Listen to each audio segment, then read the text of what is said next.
किसानों के मुद्दे को लेकर ना तो किसान कहीं पर सहमति बना पा रहे हैं और ना ही सरकार कोई नतीजा निकाल पा रही है जिससे दोनों का मसला सुलझ जाए। अभी ऐसा होता हुआ नजर नहीं आ रहा है, लेकिन देश के अंदर ये संदेश जा रहा है कि केंद्र की मोदी सरकार किसान के हक में बात नहीं कर रही है। कोई किसानों को गलत ठहरा रहा है तो कहीं पर सरकार की गलतियां निकाली जा रही हैं। असल में मुद्दा क्या है, अलग अलग राय सबकी है। आज आपको भारतीय किसान यूनियन के अध्यक्ष जो कि पंजाब से आते हैं उनका एक वीडियो दिखाएंगे। उन्होंने बड़ी ही सरल भाषा में ये सब कुछ समझाने की कोशिश की है कि आखिर सरकार किसानों को कैसे ठग रही है। आप ये वीडियो देख लीजिए। हम तो बिचौलियों को निकालने के लिए हमने ये कानून लाए हैं। तो हम कहते हैं डिफाइन बिचौलिया। हमारे पंजाब और हरियाणा का marketing system this is one of the best in the world. तो वहाँ जो आड़ती है वो क्या करता है, हम ट्राली लाते हैं, वो खाली करवाता है, उसको उसकी सफाई करवाता है, उसको रेट लगवा के खरीद एजेंसी से फिर उसको बोरियों में भर के उनको ट्रांसफर करता है, तो सारी पेमेंट लेके किसान को देता है। अगर वो 1500 रुपये खरीदे और 1925 का बिल बनाए फिर तो बिचौलिया हुआ। उसने ये सारी सर्विस दी, उसके लिए उसने अपना कमीशन ले लिया। He service provider, he is not बिचौलिया। बिचौलिया आप बिचौलिए के दबाव में है क्योंकि आपने डिफेंस में बिचौलिए रखे हुए हैं। आपने भारत सरकार का जो ट्रेड और कॉमर्स है उसके लिए बिचौलिए रखे हुए हैं, हर काम के लिए बिचौलिए रखे हुए हैं। भारत सरकार का कहीं भी कोई भी सौदा हो बगैर बिचौलिए के नहीं होता, इसीलिए उनके दिमाग पे चढ़ा है। लेकिन हमारे यहाँ जो है वो ही सर्विस प्रोवाइडर, इज नॉट बिचौलिया। अगली बात, वो कहते हैं कि जी हमने जो कानून बनाया है हमने एक देश एक मंडी बना दी। ग्राउंड रियलिटी ये है कि 1976 में हमने एक एजिटेशन लड़ा जब जोनल रिस्ट्रिक्शंस थी, हम पंजाब से बाहर गेहूं नहीं ले जा सकते थे। 1450 किसान 40-40 दिन जेल गए और दूसरी तरफ एक हाई कोर्ट में केस डाला जिसने नवंबर 76 में फैसला दे दिया कि सरकार किसी भी किसान को रोक नहीं सकती, वो अपनी पैदावार देश के किसी भी कोने में कितनी मात्रा में जब जी चाहे वो ले जा सकता है। उसको आप स्टॉकिस्ट भी नहीं कह सकते क्योंकि वो अपना खून पसीना बहा के पैदा करता है। तो 77 में जब जनता सरकार आई तो पहला पार्लियामेंट का रेजोल्यूशन है कि देश में सारे देश का एक जोन होगा। हमने पूछा कि बिहार से पैडी पंजाब में आती है, यूपी से पंजाब में आती है, यूपी से गेहूं पैडी पंजाब और हरियाणा में आती है, कोई पाबंदी नहीं। हम अपना किन्नू बंगाल में बेंगलोर में बेचते हैं, कोई पाबंदी नहीं। हमारा यहाँ तक दिल्ली तक हमारी पहुँच है। हम किसान की सब्जी मंडी आज़ादपुर में लाते हैं, कोई पाबंदी नहीं। प्याज, केला, संतरा महाराष्ट्र से सारे देश में जाता है, कोई पाबंदी नहीं। सेब हिमाचल से, जम्मू कश्मीर से सारे देश में जाता है, कोई पाबंदी नहीं। आपने क्या नया काम किया?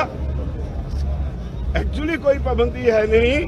अपने कॉर्पोरेट्स को खुश करने के लिए उन्हें और कोई लॉजिक नहीं मिलता था तो कहा कि हमने तो जी एक देश एक मंडी दे दी। रियलिटी ये है कि एक देश दो मंडियां बना दी।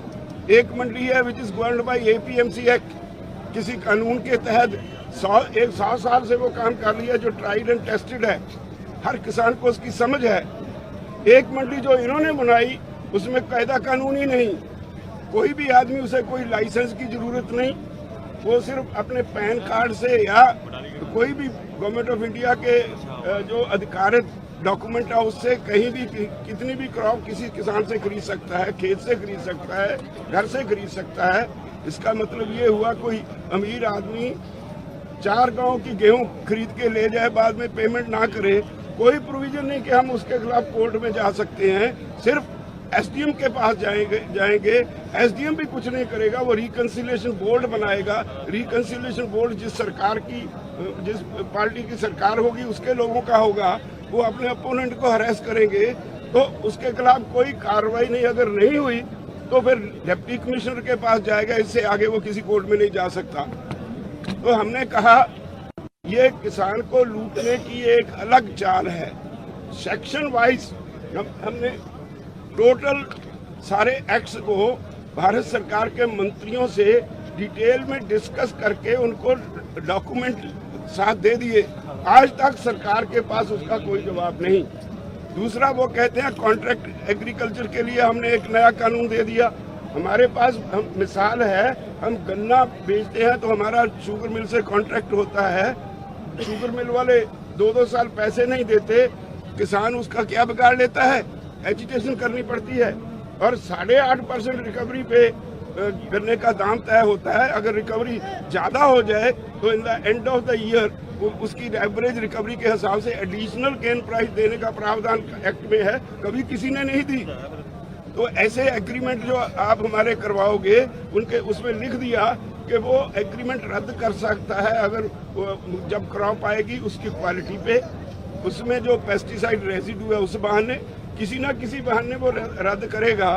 तो जो उसको खाद वगैरह जो उसके लिए पैसा दिया होगा किसान को, उसके लिए वो जाएगा एसडीएम के पास, उसने उसके खिलाफ लिख लिया। ये कहते हैं कि कुर्की नहीं होगी जमीन की, लेकिन जो सेक्शन 15 में लिखा है कुर्की नहीं होगी, उसके अगले सेक्शन में लिखा है कि अगर एसडीएम उसके खिलाफ, किसान के खिलाफ फैसला दे दे, that amount can be recovered under land revenue act. Land revenue act का मतलब है कुर्की होगी, वो भी झूठ बोलते हैं। तो इसेंशियल कमोडिटीज एक्ट में अमेंडमेंट करके टोटल खुली छूट दे दी। हमारे से खरीदेंगे गेहूं 1900 रुपए, स्टॉक करके रख लेंगे, जब कंज्यूमर के पास जाएगा उसकी कोई स्टॉक लिमिट नहीं, कोई उसका हिसाब चेक नहीं करना। जब कंज्यूमर के पास जाएगा वही 7000 रुपए क्विंटल बिकेगी। ये आज हमारे देश के कंज्यूमर में समझ में ना आए, लेकिन in the long run consumer भी मरेगा, प्रोड्यूसर भी मरेगा। हम सरप्लस मार्केट में हैं पंजाब में, व्हीट और पैडी सबसे ज्यादा पैदा करते हैं। अगर गवर्नमेंट की खरीद बंद हो गई, ये कहते हैं एमएसपी रहेगी, एमएसपी रहेगी उस वक्त तक जब तक सरकारी खरीद रहेगी, जब तक उनका कंपटीटर जो पुराना सिस्टम है वो रहेगा। जिस दिन पुराना सिस्टम खत्म हो गया, मार्केट छोड़ गया, तो उसके बाद वो अपने जैसे नापेगा, जो कॉर्पोरेट हाउस है वो अपनी मर्जी से खरीदेगा, दाम क्रैश कर जाएंगे, स्टेट की इकोनॉमी भी जाएगी, किसान भी जाएगा। धन्यवाद। वीडियो को लाइक और शेयर करना मत भूलिए। और हाँ, अगर आप ये वीडियो YouTube पर देख रहे हैं तो हमारे YouTube के चैनल को सब्सक्राइब जरूर करें, और अगर आप Facebook पर देख रहे हैं तो Facebook के पेज को लाइक जरूर करें। जुड़े रहिए देश और दुनिया की ऐसी ही अलग अलग खबरों के लिए न्यूज़ टाइम्स 24 के साथ।